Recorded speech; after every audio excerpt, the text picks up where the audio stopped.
안녕하세요. 400의 축구 전문가 페노입니다. 오늘은 리버풀과 맨체스터 시티의 프리미어리그 12라운드를 분석하려고 하는데요.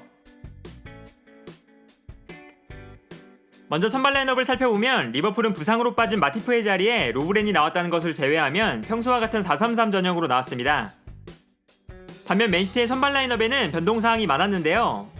먼저 맨시티는 부상으로 빠진 에데르송과 진첸코의 자리에 브라보와 앙헬리뇨가 선발 출장했고, 부상으로 경기 출장이 어려울 것으로 예상되었던 로드리가 선발로 출장하면서 중원에 배치되었습니다. 그리고 여기서 흥미로운 부분은 크게 두 가지가 있었습니다.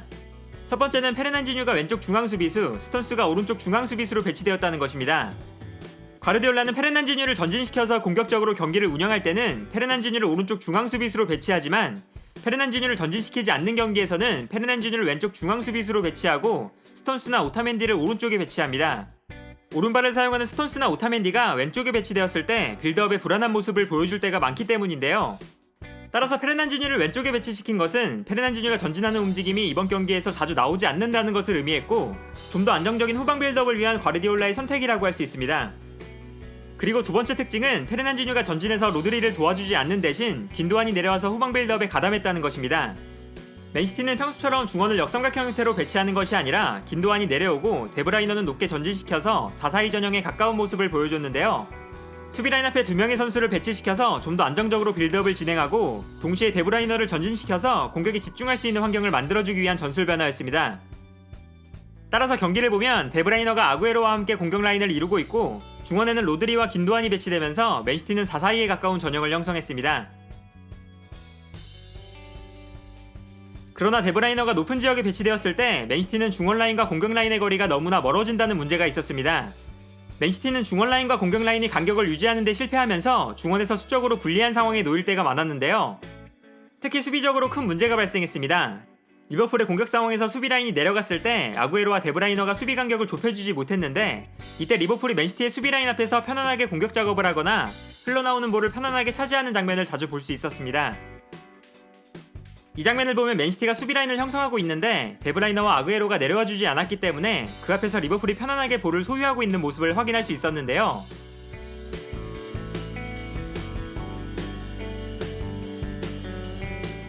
이러한 상황은 리버풀의 첫 번째 득점 장면에서도 나타났습니다.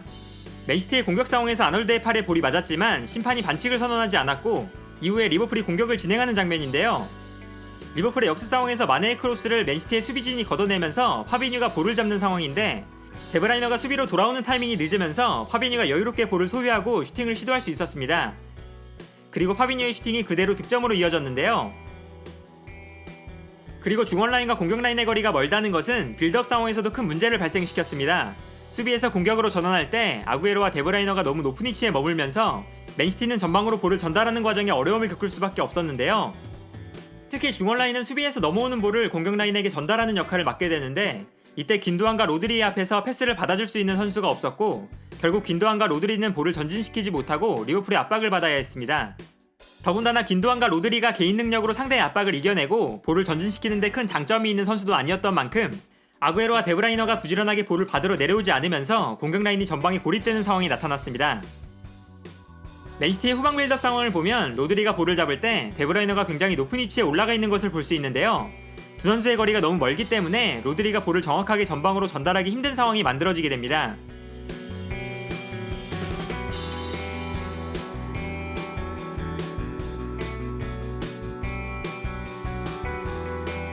그리고 리버풀이 볼을 전진시키지 못할 때 지켜봐야 할 부분은 긴도안과 로드리를 압박하는 리버풀의 움직임이었습니다. 리버풀은 핸더슨이 긴도안을 압박할 때 바이날둠이 로드리를 압박하는 것이 아니라 파비뉴가 높은 지역까지 전진해서 로드리를 압박했는데요. 바이날둠은 데브라이너를 마크하는 데 집중하면서 맨시티가 데브라이너를 활용해서 공격을 전개할 수 없도록 만들었습니다. 경기 장면을 봐도 핸더슨과 파비뉴가 긴도안과 로드리를 압박하는 모습을 볼 수 있습니다. 그리고 바이날둠은 후방에서 데브라이너를 마크하고 있었는데요.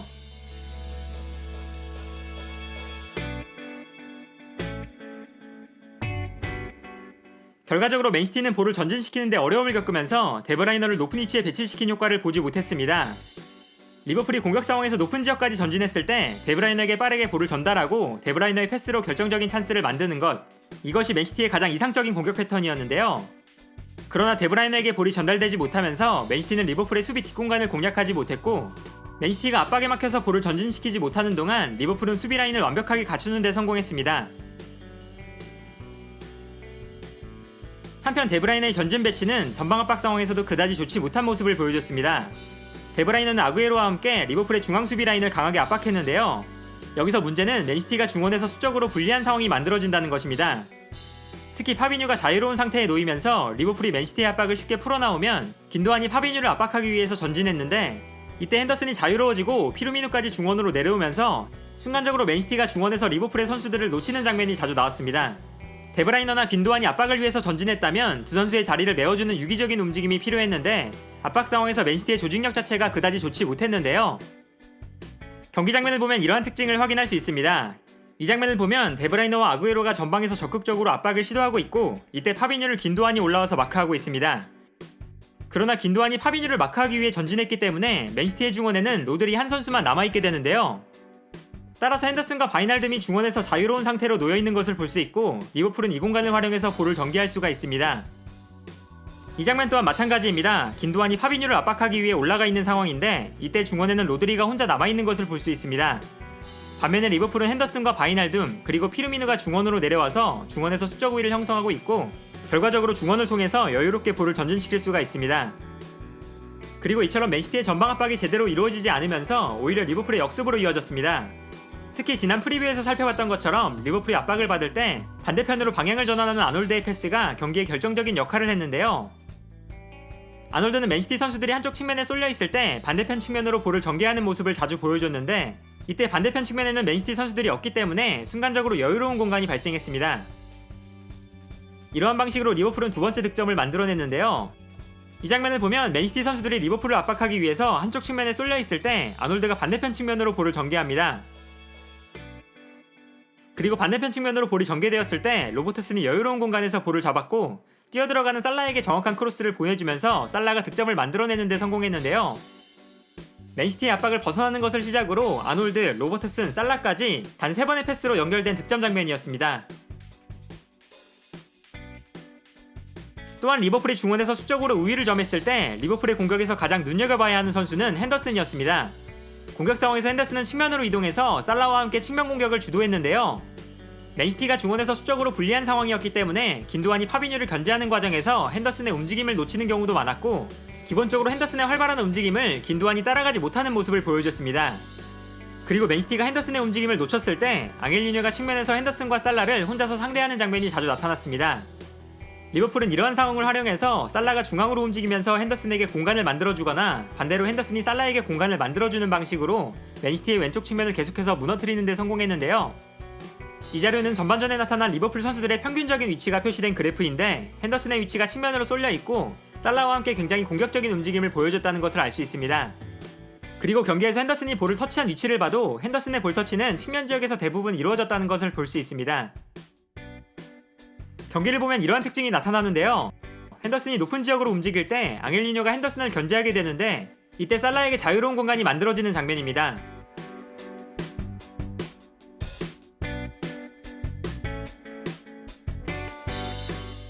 반대로 이 장면에서는 앙헬리뇨가 살라를 마크하고 있을 때 핸더슨이 측면으로 움직이면서 볼을 잡게 되는 장면인데요. 이렇게 측면 지역을 공략하는 핸더슨의 움직임은 득점까지 만들어냈습니다. 살라와 호흡을 맞추는 장면은 아니었지만 핸더슨이 측면을 돌파한 이후에 크로스를 올려줬고 마네가 워커의 뒤로 움직이면서 득점을 기록했습니다. 리버풀은 마네의 득점으로 무려 3골을 앞서가기 시작했는데요. 한편 맨시티는 공격권을 가졌을 때 리버풀의 수비를 효과적으로 공략하지 못하는 모습을 보여줬습니다. 가장 큰 문제는 스털링과 베르나르도 실바가 측면 플레이에 능숙하지 못하다는 것입니다. 이것은 지난 시즌 사네와 스털링으로 이루어지던 주전 공격 라인이 스털링과 베르나르도 실바로 바뀌면서 이어지고 있는 문제인데 스털링이 오른발, 베르나르도 실바가 왼발을 사용하는 상태에서 두 선수 모두 중앙으로 들어오기 때문에 상대 수비 입장에서는 중앙으로 좀 더 밀집할 수 있게 되고 결과적으로 맨시티는 중앙에서 공격할 수 있는 공간이 줄어들게 됩니다.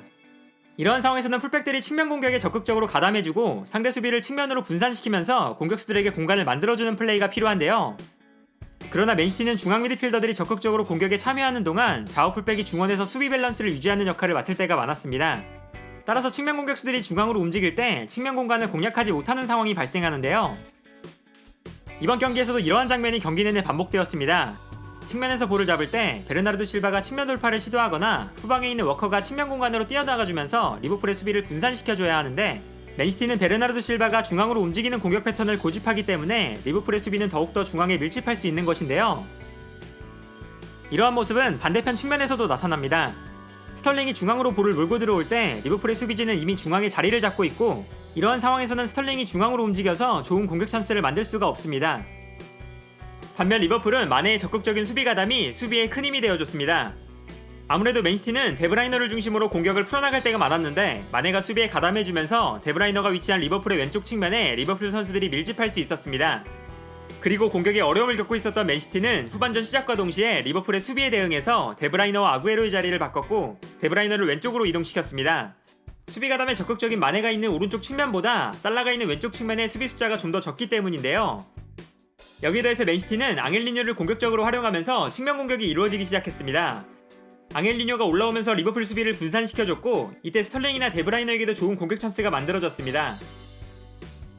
사실 앙헬리뇨는 전반전부터 스털링이 중앙으로 볼을 몰고 들어올 때 측면 지역으로 올라가주는 모습을 종종 보여줬었는데요. 후반전에는 스털링과 데브라이너를 도와서 측면 공격을 주도했습니다. 그리고 득점 또한 앙헬리뇨의 발끝에서 나왔습니다. 이 장면을 보면 데브라이너와 스털링 때문에 리버풀 선수들이 측면으로 움직이지 못하고 있는데, 이때 앙헬리뇨가 측면으로 올라가서 볼을 받습니다. 그리고 앙헬리뇨가 올려준 크로스가 베르나르도 실바에게 연결되면서 베르나르도 실바가 득점에 성공했는데요.